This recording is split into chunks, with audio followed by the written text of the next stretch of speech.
It's been 3 months since I became an owner of Tesla Model Y, and in this episode I'm going to share my thoughts, the things I like and dislike about Tesla. Stay tuned!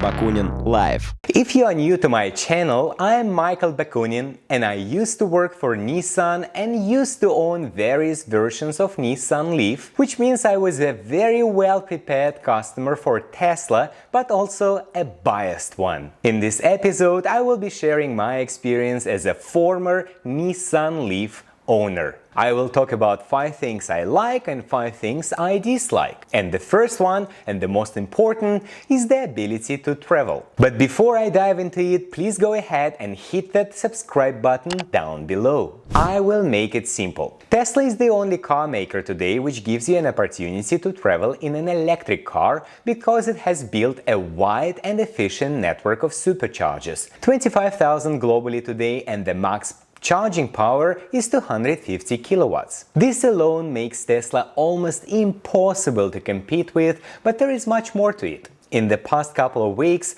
I was able to do a couple of long-distance trips, and this is what I've learned. In a nutshell, yes, with some basic preparation you can travel and the experience is seamless. I started my trip from the Bay Area to LA with the battery fully charged. I knew that there was a Tesla lounge in Cattleman City and planned a stop there. If you watch my channel on a regular basis, you may remember that I have been always saying, like I was in the ideal world, you stop for a quick coffee break, fast charge your EV and continue the trip. Well, believe it or not, this is exactly how it worked for me. Tesla would precondition the battery when you approach the charging station, then the famous and fabulous plug and charge feature, and the car even gives you the door code for the lounge on the screen. I was able to achieve only 140 kilowatts charging speed, but even that was quite impressive compared to what I was able to get on Nissan Leaf. The lounge itself is nice and convenient, with coffee and vending machines, Wi-Fi and restrooms. Tesla even found some space to exhibit Tesla Solar and Powerwall and sell merchandise. This is exactly what I wanted after 3 hours of driving. In 30 minutes,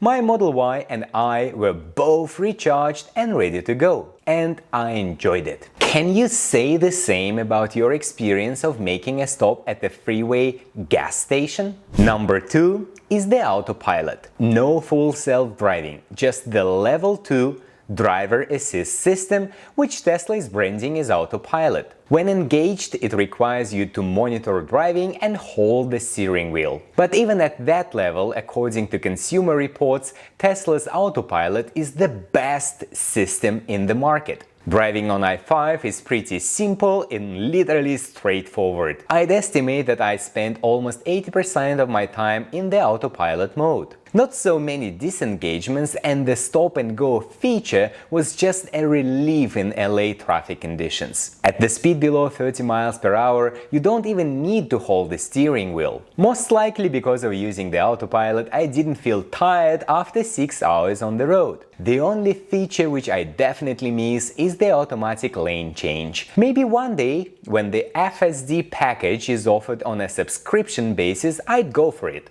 I'm dreaming that I could activate this feature when I needed to travel and disable it for the rest of the time. Am I being too smart here? To be fair, the Nissan Leaf Pro Pilot is quite good and close to Tesla Autopilot in terms of functionality. But I didn't really have a chance to test it on long trips. Plus, when Nissan Leaf stops, you need to re-engage the system while Tesla does everything automatically. Number 3. Driving range and energy efficiency.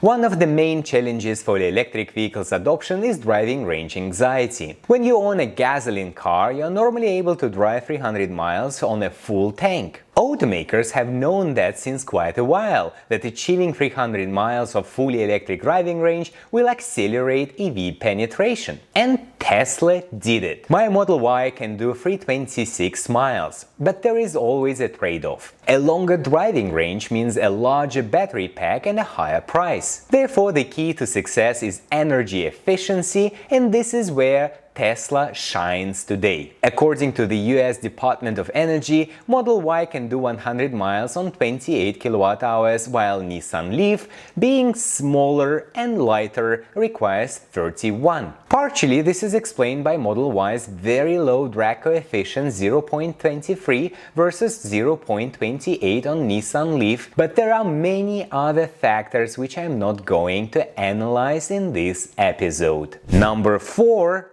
Acceleration. My long-range all-wheel drive Model Y can go from 0 to 60 in 4.8 seconds, and the acceleration boost update $2,000 can even reduce it further to 4.2. I'm not a racer.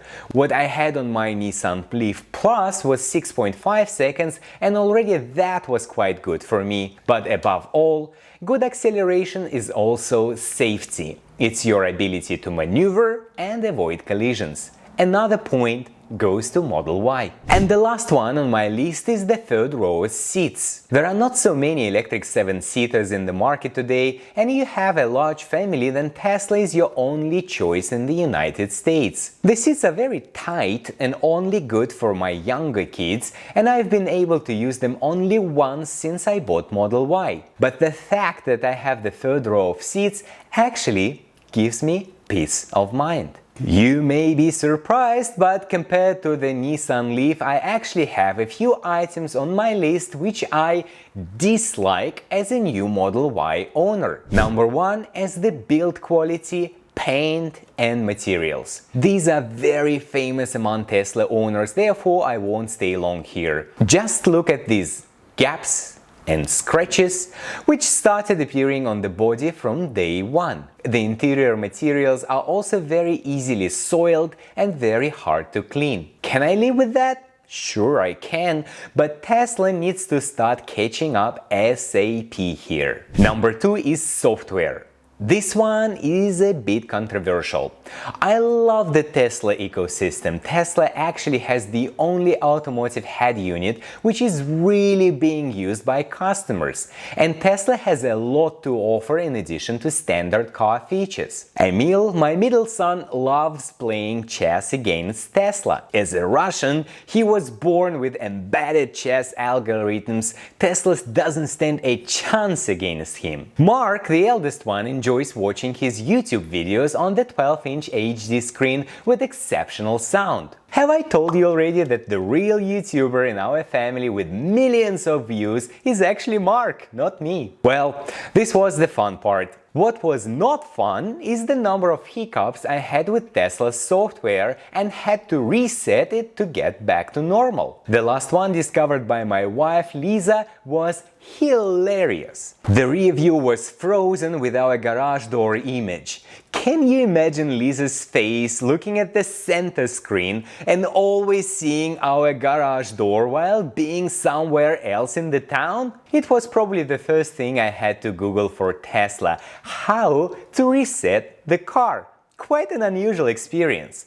What you do? Just push and hold both scroll wheels on the steering wheel. The screen goes black and the system restarts. More recently, I'm doing less and less of this, but still not exactly what I was expecting. Number 3, I'm actually missing a lot the 360-degree bird-eye view camera I used to have on my Nissan Leaf. You can still safely back up with what you have on the Tesla screen, but I'm telling you, the 360-degree view is much better. I'd guess with the hardware Tesla has on the car, it's just a matter of a software update, and I just need to wait until the Tesla product team watches videos like mine and Consumer Reports to make this change. Number 4.